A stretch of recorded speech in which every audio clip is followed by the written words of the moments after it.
iOS 18 official గా release అయ్యి చాలా రోజులైంది. ఈ వీడియో చాలా రోజుల ముందే అప్లోడ్ చేయాల్సిన వీడియో, కానీ ఈ సేల్స్ గోల్లో పడి వేరే వీడియోస్ చేయాల్సి వచ్చింది. అండ్ ఒకవేళ ఈ సేల్స్ టైంలో ఈ వీడియో పెట్టినా కూడా ఎవరు చూడడానికి ఇంట్రెస్ట్ చూపించరు కాబట్టి ఇంకా అప్లోడ్ చేయలేదు. ఇప్పుడు అందరూ ఈ సేల్స్ స్టార్ట్ అయ్యి ఆల్మోస్ట్ కొనాల్సినవన్నీ కొనేసుకుంటారు కాబట్టి కొంచెం ఫ్రీగా ఉంటారు కాబట్టి ఇప్పుడు అప్లోడ్ చేస్తున్నా. ఇదంతా ఓకే, కానీ సేల్స్ లో మీరు ఏం కొన్నారో నాకు కింద కామెంట్స్ లో చెప్పండి, నేను కూడా చూస్తాను. ఈ రోజు మీరు తప్పకుండా ట్రై చేయాల్సిన iOS 18 లో టాప్ 10 ఫీచర్స్ గురించి చెప్తాను. 10th మాత్రం మిస్ అవ్వకండి, చాలా ఇంట్రెస్టింగ్ గా ఉంటుంది. ఆండ్రాయిడ్ యూజర్స్ జనరల్ గా ఈ వీడియో చూడరు, కానీ ఒకవేళ చూస్తే మాత్రం ఆండ్రాయిడ్ లో ఇవి ఎప్పటి నుంచో ఉన్నాయని అనకండి. నిజమే, ఆండ్రాయిడ్ లో ఎప్పటి నుంచో ఉన్న ఫీచర్స్ ఇప్పుడు iOS 18 లో వచ్చాయి, కానీ యాపిల్ కి ఇది కొత్త కాబట్టి ఇంకేం చేయలేం. అయినా మంచి ఫీచర్స్ ఎవరి నుంచి ఎవరు కాపీ కొట్టినా లాస్ట్ కి మనలాంటి ఎండ్ యూజర్స్ కే యూజ్ అవుతుంది కాబట్టి మంచి విషయం అనే చెప్పుకోవాలి. First, lock screen customization. iOS 17 వరకు లాక్ స్క్రీన్ మీద only flashlight and camera options ఉండేవి, కానీ iOS 18 నుంచి లాక్ స్క్రీన్ మీద మనకి నచ్చిన కంట్రోల్ ని పెట్టుకోవచ్చు, లేదా నచ్చిన యాప్ ని కూడా పెట్టుకోవచ్చు. లాక్ స్క్రీన్ మీద లాంగ్ ప్రెస్ చేసి కస్టమైజ్ మీద క్లిక్ చేశాక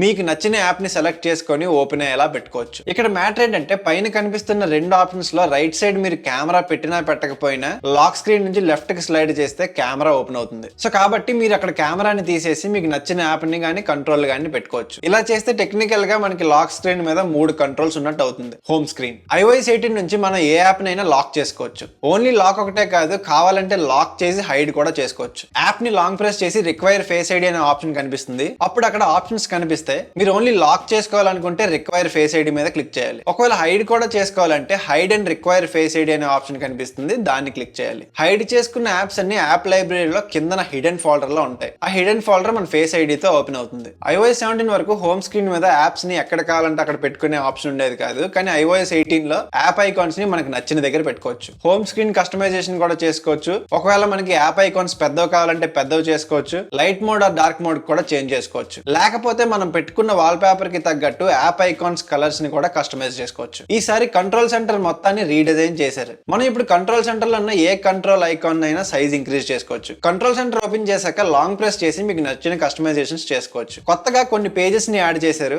అంటే మీడియా కంట్రోల్స్ ని వేరే పేజ్ లో ఇచ్చారు. మనం రోజు యూజ్ చేసే వైఫై, బ్లూటూత్, మొబైల్ డేటా కోసం వేరే పేజ్ ని యాడ్ చేశారు. సో మొత్తానికి మన కంఫర్ట్ కి తగ్గట్టు ఎలా నచ్చితే అలా కస్టమైజ్ చేసుకోవచ్చు. iOS 18 ఫ్లాష్ లైట్ కి కూడా అప్డేట్ ఇచ్చారు. మీరు ఫ్లాష్ లైట్ ఆన్ చేయగానే స్క్రీన్ మీద యానిమేషన్ వస్తుంది. అక్కడ మీరు లైట్ విత్ అండ్ ఇంటెన్సిటీని రెండింటిని కంట్రోల్ చేయొచ్చు. ఇది మనకి డైలీ లైఫ్ లో ఎంతవరకు యూజ్ అవుతుందో తెలియదు, కానీ ఈ యానిమేషన్ మాత్రం చాలా బాగుంది. కొత్తగా కంట్రోల్ సెంటర్ లో పవర్ బటన్ ని కూడా యాడ్ చేశారు. ఒకవేళ స్విచ్ ఆఫ్ చేయాలంటే పవర్ బటన్ ని లాంగ్ ప్రెస్ చేసి పట్టుకుంటే ఈజీగా స్విచ్ ఆఫ్ చేసుకోవచ్చు. అండ్ నెక్స్ట్, iOS 18 లో ఫోటోస్ యాప్ ని కూడా అప్డేట్ చేశారు. కొత్తగా ఫోటోస్ లో వాల్ పేపర్ సజెషన్స్ వస్తాయి. ఇంకా చాలా రకాల కలెక్షన్స్ ని యాడ్ చేశారు. ఇది మనకి డైలీ లైఫ్ లో ఎంతవరకు యూజ్ అవుతుందో తెలియదు, కానీ నాకు పర్సనల్ గా ఈ ఫోటోస్ యాప్ కొంచెం కన్ఫ్యూజింగ్ గా అనిపించింది. ఒకవేళ మనకి వీళ్ళు యాడ్ చేసిన కలెక్షన్స్ ఏమి నచ్చలేదు, ముందులాగే కావాలనుకుంటే ఫోటోస్ యాప్ లో కిందకి స్క్రోల్ చేస్తే కస్టమైజ్ అండ్ రీఆర్డర్ అనే ఆప్షన్ కనిపిస్తుంది. అది క్లిక్ చేసి మీకు ఏది కావాలో అది ఉంచుకొని మిగతావి అన్టిక్ చేసేస్తే ఫోటోస్ యాప్ లో కనిపించవు. ఇన్ని రోజులు వాడాక కూడా iOS 18 లో వచ్చిన ఫోటోస్ అప్డేట్ నాకు ఇంకా ఏం ఎక్కలేదు.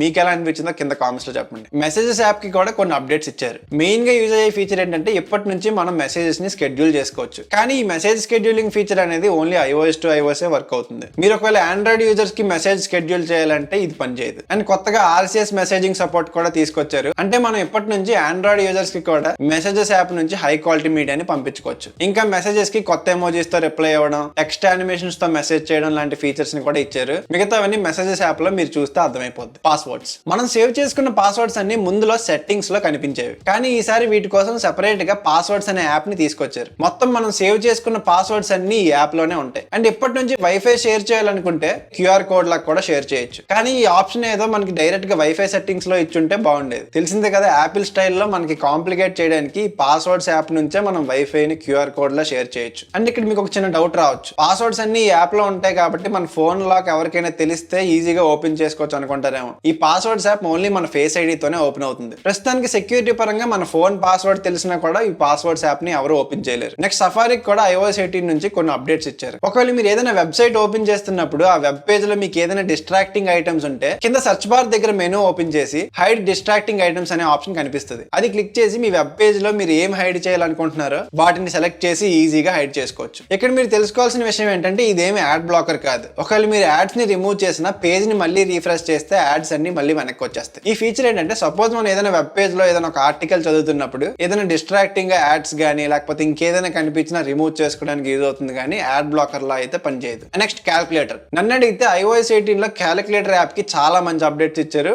ముందు జనరేషన్స్ తో పోల్చుకుంటే చాలా చేంజెస్ జరిగాయి. iOS 17 వరకు మనం ఏ ఆపరేషన్ చేస్తున్నామో కనిపించేది కాదు. సపోజ్ ప్లస్ చేస్తున్నామా మైనస్ చేస్తున్నామా అక్కడ ఏం కనిపించదు. iOS 18 నుంచి మనం ఏ ఆపరేషన్ చేస్తున్నామో క్లియర్ గా కనిపిస్తుంది. అండ్ దీనితో పాటు కొత్తగా కన్వర్షన్స్ ని కూడా యాడ్ చేశారు. కరెన్సీ కన్వర్షన్స్ గానీ యూనిట్ కన్వర్షన్స్ గానీ మొత్తం అన్ని కన్వర్షన్స్ ని మనం క్యాలిక్యులేటర్ లోనే చేసుకోవచ్చు. ఇవే కాదు ఇంకా బ్యాక్ స్పేస్ ఆప్షన్ ని తీసుకొచ్చారు. మనం చేసిన క్యాలిక్యులేషన్స్ హిస్టరీ కూడా ఇప్పుడు క్యాలిక్యులేటర్ యాప్ లో కనిపిస్తుంది. అండ్ నోట్స్ లో కూడా సపోజ్ మనం ఏదైనా క్యాలిక్యులేషన్ ని రాస్తే ఆటోమేటిక్ గా ఆన్సర్ జనరేట్ చేస్తుంది. సో ఈ ఫీచర్ కూడా నాకు బాగా అనిపించింది. ఓవరాల్ గా క్యాలిక్యులేటర్ యాప్ కి మాత్రం iOS 18 లో మంచి అప్డేట్స్ రోల్ అవుట్ చేశారు. అండ్ నెక్స్ట్ సెట్టింగ్స్ యాప్ ని కూడా కొంచెం అప్డేట్ చేశారు. ఇప్పటి నుంచి మనం ఏదైనా సెట్టింగ్ ని ఓపెన్ చేస్తే ఆ సెట్టింగ్ ఏంటా అనేది మనకి పైన కనిపిస్తుంది. అండ్ నెక్స్ట్ iOS 17 వరకు మన యాప్స్ అన్ని సెట్టింగ్స్ లో కింద కనిపించేవి. కానీ iOS 18 నుంచి ఇవన్నీ కలిపి ఒకే ఫోల్డర్ లో పెట్టారు. సో ఓవరాల్ గా సెట్టింగ్స్ యాప్ కి పెద్ద పెద్ద అప్గ్రేడ్స్ ఏం చేయలేదు, కానీ చూడడానికి కొంచెం క్లీన్ గా ఉంది. Next vocal shortcuts. ఇది చాలా ఇంట్రెస్టింగ్ ఫీచర్. మీకు ఇప్పుడు ఒకటి చూపిస్తా చూడండి. Lock my screen, turn on flash light,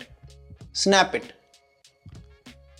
చూసారా, నేను సిరిని పిలవకుండానే నేను చెప్పిన కమాండ్స్ కి రెస్పాన్స్ వస్తుంది. ఇది iOS 18 లో తీసుకొచ్చిన కొత్త ఫీచర్. సెట్టింగ్స్ లో యాక్సెసిబిలిటీ ఓపెన్ చేసి వోకల్ షార్ట్ కట్స్ అనే ఆప్షన్ కనిపిస్తుంది. అక్కడ మీకు ఏం కావాలో అది సెట్ చేసుకోవచ్చు. For suppose lock screen select చేసుకొని మీరు ఏ కమాండ్ తో పిలవాలనుకుంటున్నారో అది ఎంటర్ చేయాలి. ఇచ్చాక ఆ కమాండ్ ని 3 times ప్రొనౌన్స్ చేస్తే సేవ్ అయ్యాక అప్పటి నుంచి మీరు సిరిని పిలవకుండానే మీరు ఇచ్చిన కమాండ్ కి రెస్పాన్స్ వస్తుంది. కానీ ఒకటి గుర్తుపెట్టుకోండి, ఈ సెట్టింగ్ ఆన్ చేసుకున్నాక 90% of the times mic on లోనే ఉంటుంది. ఇది మీరు తెలుసుకోవాలి. సో అది ఈసారి కొత్త iOS అప్డేట్ లో అందరికి పనికొచ్చే ఫీచర్స్ నే రోల్ అవుట్ చేశారు. ప్రాక్టికల్ గా మనకి డైలీ లైఫ్ లో యూజ్ అయ్యే ఫీచర్స్ ఎక్కువ ఉన్నాయి. ప్రస్తుతానికి యాపిల్ ఇంటెలిజెన్స్ ఫీచర్స్ ఏం లేవు, కానీ ఇవన్నీ నెక్స్ట్ అప్డేట్స్ లో వస్తాయని చెప్తున్నారు. అండ్ బగ్స్ విషయానికి వస్తే ఇప్పటి వరకు నేను పెద్ద పెద్ద బగ్స్ అయితే ఏం నోటీస్ చేయలేదు. చిన్న చిన్న ఉన్నాయి, కానీ నాకు మరీ ఇబ్బంది పెట్టేలా అయితే ఏం నోటీస్ చేయలేదు. అండ్ కాల్ రికార్డింగ్ కూడా iOS 18 నుంచి వస్తుందని చెప్పారు, కానీ ప్రస్తుతానికి అయితే కాల్ రికార్డింగ్ ఫీచర్ లేదు. కానీ iOS 18.1 or 18.2 లో ఖచ్చితంగా ఈ ఫీచర్ వస్తుంది. సో ఇవి నాకు iOS 18 లో కొంచెం బెటర్ ఫీచర్స్ అనిపించాయి. ఒకవేళ నేను ఏదైనా మిస్ అయితే కింద కామెంట్స్ లో చెప్పండి, నేను కూడా ట్రై చేస్తాను. వీడియో నచ్చితే లైక్ చేసి షేర్ చేయండి. ఇలాంటి వీడియోస్ కోసం మన ఛానల్ సబ్స్క్రైబ్ చేసుకోండి. Thank you for watching. మళ్ళీ నెక్స్ట్ వీడియో కలుద్దాం.